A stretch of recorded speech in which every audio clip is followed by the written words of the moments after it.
Introducing a new podcast. Karen Hunter is awesome. If you like me on SiriusXM Urban View Channel 126, you're gonna love me. And Karen Hunter is awesome. Hey, this is Karen Hunter, host of the Karen Hunter Show on SiriusXM's Urban View. Karen Hunter is awesome is an actual podcast to bring heat and energy and knowledge and power. A 1-2 punch that I don't think you get anyplace else. Tell the truth. So check out the podcast wherever you get your podcast. You will not be disappointed. Karen Hunter is awesome. A new podcast from Karen Hunter. Gotta start with joy. This has got to be intentional because this world is in chaos and it's going to drive you bananas. If you tune into the damn news cycle, you're going to lose your mind. There's a lot happening that you can't do nothing about. I don't know what to do about what happened in New Orleans. I don't know what to do about somebody blowing up a Cybertruck. I don't know what to do about somebody dousing somebody on a subway who's minding their business asleep and setting them on fire. I don't know what to do about the shooting in Queens. I don't know what is happening. I have no answers. But what I do know for a fact is the fear, because that's what terrorism is, right? The fear will keep you paralyzed. Some man pushes somebody in front of a subway in New York. Do you not ride the subway? I'm asking a question. You know, we're going to get into the details because it's what we do. We're going to talk about it, but I'm not obsessing. I'm practicing existence over resistance. I am not going to be taking a resistance stance this year. Now, that said, I think I am going to be a little more offensive, if that's possible. Some of you are like, is that possible? Yes, it is possible. I've actually been holding back. I've been practicing resistance until now. Now, no more resistance. I'm not resisting anything. Full steam ahead to humanity. Full steam ahead to supposing to be here. We're supposed to be here. If you just took a breath, that means you're alive and you're supposed to be here. So I'm going to deputize everyone to lean into your existence. There shouldn't be a place in this world that you can't go, that you're afraid to be. Live your life. Live your life with intention. We're going to be smart about it. We're going to definitely be vigilant. But I'm not taking this week, oh, these people, and then this Trump thing, and then all of this is happening, because it's happening. There's nothing you can do about it. God bless those folk last night or 3 o'clock in the morning on New Year's Day. Just New Year's Eve. Well, 3 a.m. I guess that's New Year's Day.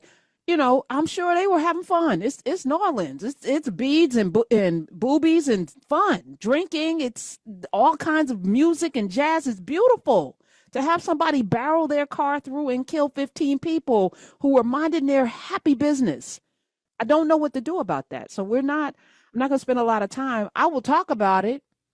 I'll even put out the number if you want to talk about it. If you have a family member that you want to uplift, if God forbid you lost somebody in New Orleans, I'm actually going to read names of victims.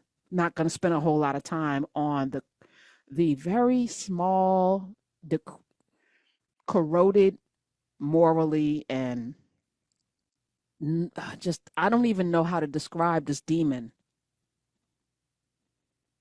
You know, they tried to label him, you know, like an immigrant. No, the call is coming from inside the house. The problem is within human beings.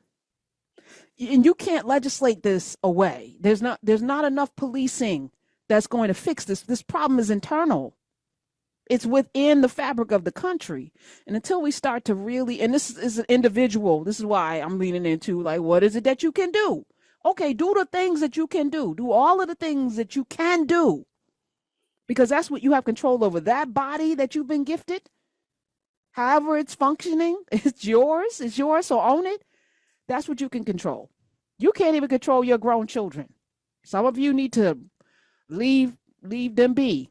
Let them figure it out, fail, fall, and all of that. They're grown. They're grown. You probably cracked their egg too early, and they got to build that muscle. But you can control you. So do that. Let's do that. Let's focus on existence. Yes, so there was a terror attack on New Year's Day. 15 people lost their lives. A man was killed in a firefight with police. The person that I won't even call him a person, the Cretan, the demon, was identified as an Army veteran from Texas. He had an ISIS flag in his vehicle. That has been confirmed. He said in a video made before the attack that he had joined ISIS.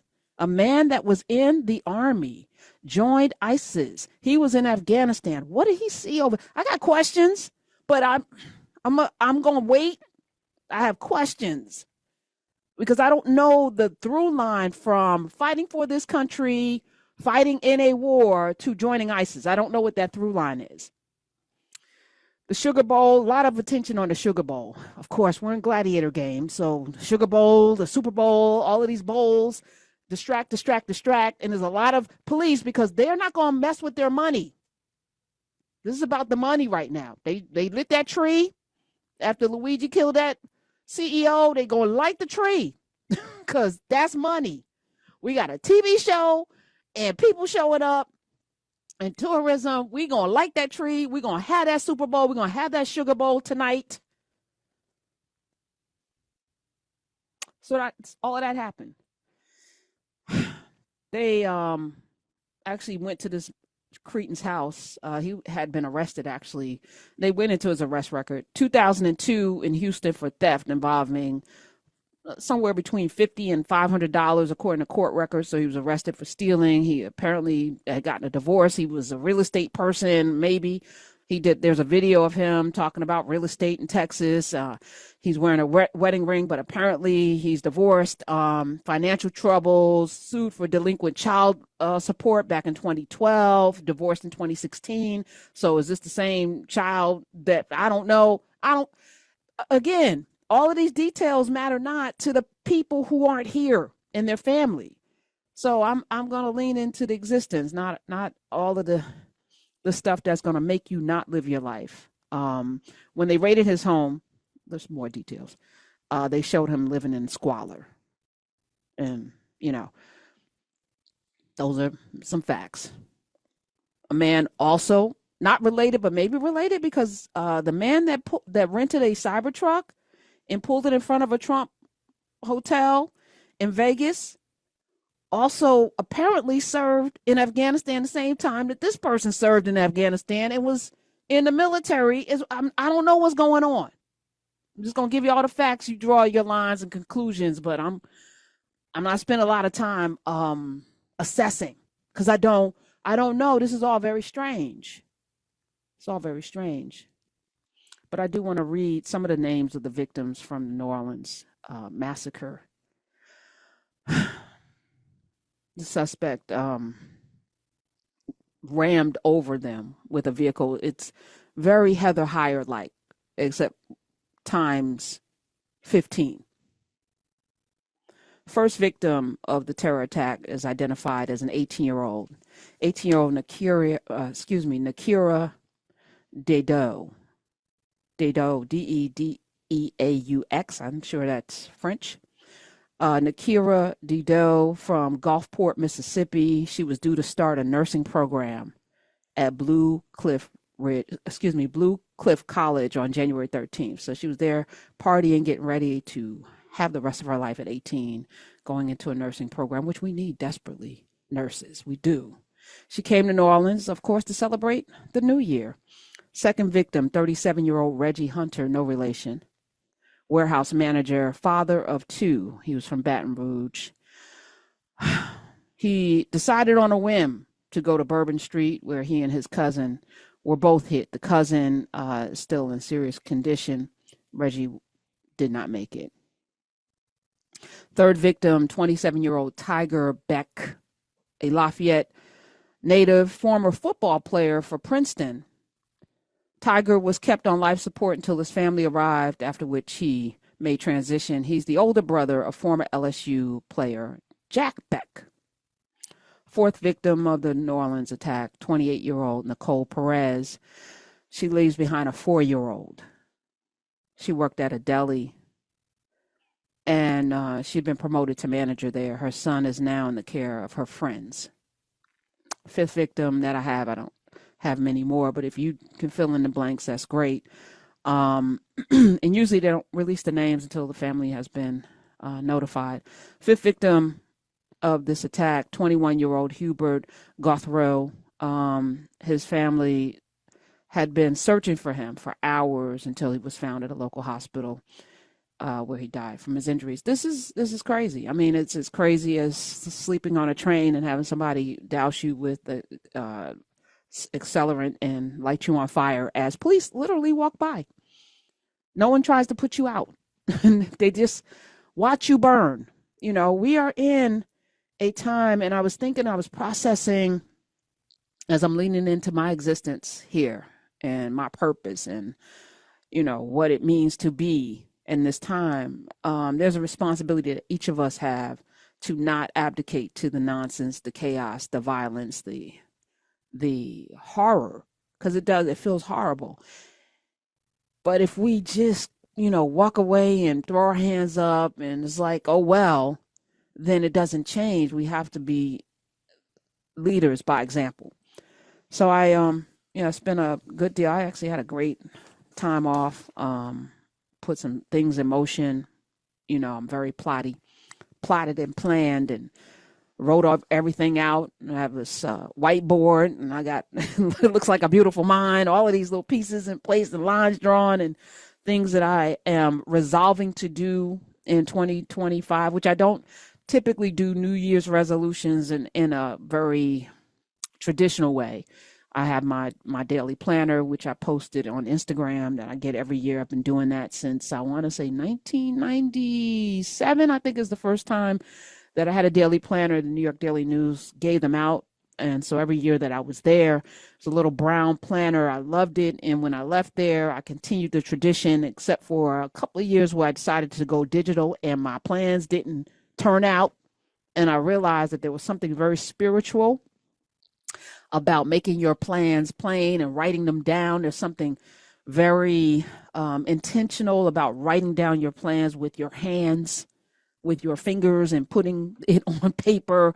Something happens and there's a connection there. So I went back to doing that.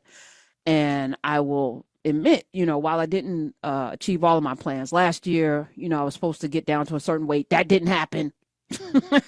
And after watching Luther Vandross last night, whatever weight I'm at is good enough. Y'all ain't gonna like me anymore or less. And as long as I can fit into my clothes, thank God the global majority gives me a little give. Not the sweatpants, but the sweatshirts, I'm good. 5-10 pounds either way, I'm good. I'm just going to live in this and get my steps in and stay healthy. But I'm not going to be killing myself to try to get to a certain size. Not this year, so that ain't on my to-do list. But so I didn't accomplish that. I did finish that book. Oh my God, I did that. Oh, what a weight. And then I'm leaning into the next one. So I'm good.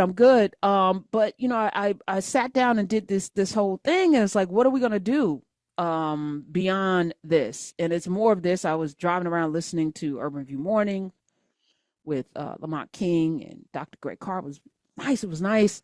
And then Larry came on and was like, oh my God, you know, and I just smiled because, you know, the things that I imagined in my mind that I then wrote down on paper and then put into action have manifested into some really good things. And it feels nice. And I do this because I know that there's a blueprint here. Somebody's listening and maybe this can help. I don't know. But I was looking at what 2025 should look like. I've actually planned out the entire year.